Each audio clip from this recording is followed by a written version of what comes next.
سەیری ئەو باڵەخانە ڕووخاوە دەکات کە تەرمی هاوڕێ هونەرمەندەکەی بووە بە ژێردار و پردووەکەیەوە. ئەوان ماوەی 32 ساڵ پێکەوە کاریان دەکرد و پلانیان بۆ بەرهەمی نوێ دادەنا. بەڵام بوومە لەرزە بەهێزەکە هەموو شتێکی شێواند و کۆتایی بەو هاوڕێیەتی هێنا. حەکیم ئایدن دڵنیایە ئامێرەکان جەستەیەکی بێگیانی بۆ دەدۆزنەوە. زیلان کەنگی ji konserê ji Batmanê tê saet 12 şevê tên mala xwe saet 4 û 10 deqat zerzele dibe vê xaniya diman xanî xera dibe tevî zîlan wan çel û heşt hev kes dibin axê dimînin nêzîkî sî hev û 25 sî hev jê birîndarin wan xelas dikin. Zîlan ji 1909 heta naka em hevalê hevdûne em hevdûr koma müzîkê em hevdûr man wê çawa û 17 salî bû. Anaka jî hîn klîbik wê me dikişand wê klîba jî destê me dima ka nizane em çawa bikin. هەموو ڕۆژ لەگەڵ دایکم قسەم دەکرد. ڕۆژی یەکشەممە دەرفەت نەبوو قسەی لەگەڵ بکەم چونکە لە ئیلی بوو. دوجار هیوای پشووی باشی کۆتایی هەفتەی بۆ خواستم و لە واتسەپ ئیمۆجی دڵمان بۆ یەکدی نارد.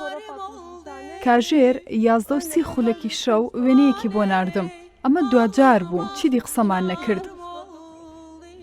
6 ڕۆژ دواتر واتە لە 12 شوبات تیمەکانی بەهاناوە چوون لە کۆمەڵگەی نیشتەجێبوونی باژاران و لە ئامەد تەرمی دیلە کوچوک ئاڵپاسلان و هاوژینەکەیان دەرهێنایەوە و لە گۆڕستانی یەنکۆی ئامەد بە خاک سپێردرا.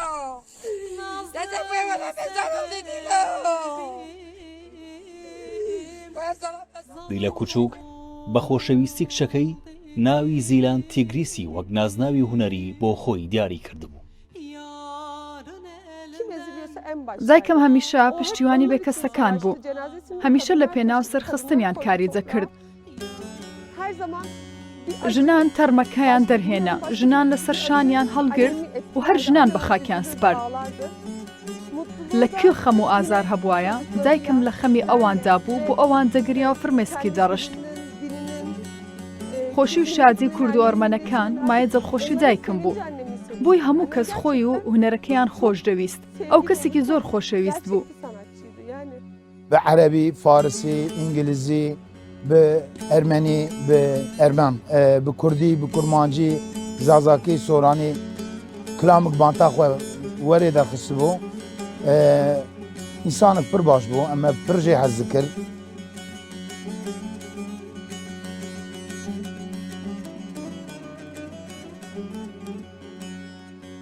گۆرانی بێژ و ئاوەزدانەری بە باوک ئەرمەن و بەدای کورد زیلان تیگریس لە خێزانێکی دەوڵەمەند بە زمان گەورە بوو. باوکی ئەرمەنی و دایکیشی کوردی زازا بووە. هەر بۆیە بەدە زمانی جیاواز گۆرانی وتووە و بە قسەی هاوڕێ تازەبارەکانی لەم دواییانەدا سەرقاڵی ئامادەکردنی چەند کلیپێکی نوێی گۆرانی و فێربوونی کورمانجی خوارد.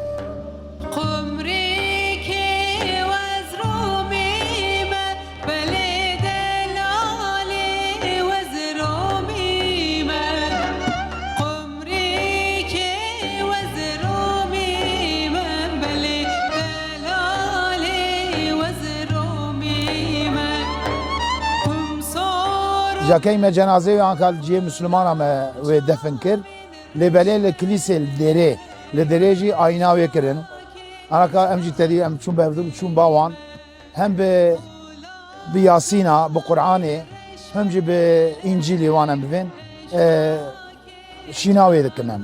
بۆ پرۆژەی دەزمانیەکە ناسا حکوومەتەکانی ئەم چەند وڵاتە ئەوروپیە سپۆنسەریان دەکرد کە کۆنسرت و چالاکی بە دەزمان لە خۆ دەگرت. دوجار لە ئامەد کۆنسرتێکی بە ناوی دوایین کۆنسرتم لە کوردستان ساز کردبوو. لە پلانیدا بوو درێژە بە کۆنسرت و چالاکی هونەرەکانی لە دەروی وڵات بدات. چەندین پرۆژەی هونەری و زمانەوانی بە هەردوو زمانی کوردی و ئەرمەنیش هەبوو. بۆ زمانی کوردی بە دیالکتەکانی سۆران، کورمانجی و زازاکی هەبوو. شغلê zîlanê berê vê zerzela bandik قاسەت em jêr dibin bantik çêkirbû ji wêr jî em ê qilîba bikişandana nêzîkî 6 heb projeya wê 6 heb qilîb me yê derxisana me nêzîkî ne de heb qilîbê wê mikişandine wan qilîbana jî me digo ji bo bi erbana tedî li kilîsa li dêra wan wana ji bo em dünya giş یەکێ Çok büyük bir yer. خەونی گەورەی دایکم ئەوە بوو لە گەورەترین هۆڵی جیهاندا کۆنسرت ساز بکات و بۆ بێکەس و نەجاران کۆنسرت بکات و هەمویان پێکەوە لە کۆنسرتەکە کۆ بکاتەوە. Kendi toplumu هەموو ئاواتی ئەوە بوو نەچەوە ژێردەستەکان بە زمانی خۆیان پێ بگەن و هونەر بکەن. olmadı. Annem her tarafın insanı. دایکم مرۆڤی یەک نەتەوە نەبوو، مرۆڤی هەمووان بوو. Daha popüler هیچ کاتێک لە ڕیزی بەناوبانگ و بەهێزەکان نەبوو، هیچ کاتێک نەگۆڕا لە خوبایی نەبوو. Pencereden kar geliyor. چارەنووسی دواهەمین بەرهەمە تەواو نەکراوەکانی ئەو هونەرمەندە بەندە بە چارەنووسی ئەو باڵەخانە دروستێبووی ماڵ یەکێک لە هاوکارەکانی تێدایە و چۆڵ کراوە، چونکە بەرهەمەکان لە نێو کۆمپیوتەردا هەڵگیراون و بەهۆی ترسی ڕووخانەوە نابێرن بیهێنە دەرەوە. Zor geliyor. دایکم چەندین پرۆژەی هەبوو، لەمانە پرۆژەی 10 زمانیە کەناسە. هەروەها وێنەی 3 ڕەهەندی ئەو ژنانەی دروست دەکرد کە لە سەراستی جیهاندا ڕوبەڕووی توندوتیژی دەبوونەوە و لە پێشنگاکاندا نمایشی دەکرد. مۆڵەتی فەرمی لە وەزارەتی ڕۆشنبیری و مۆڵەتی کارکردنی تایبەتیشی لە سوئیسرا، ئەڵمانیا و فەڕەنسا هەبوو. پرۆژەکانشی لەلایەن وەزارەت و جامەزراوە ڕۆشنبیری و کولتورەکانی ئەم وڵاتانە پشتگیری lێ دەکرا. gelecekti. Çünkü farklı on. O kuzları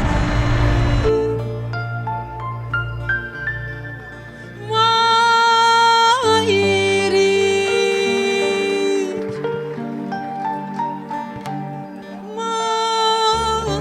Mairik İmanuşu kim kan kuş Mairik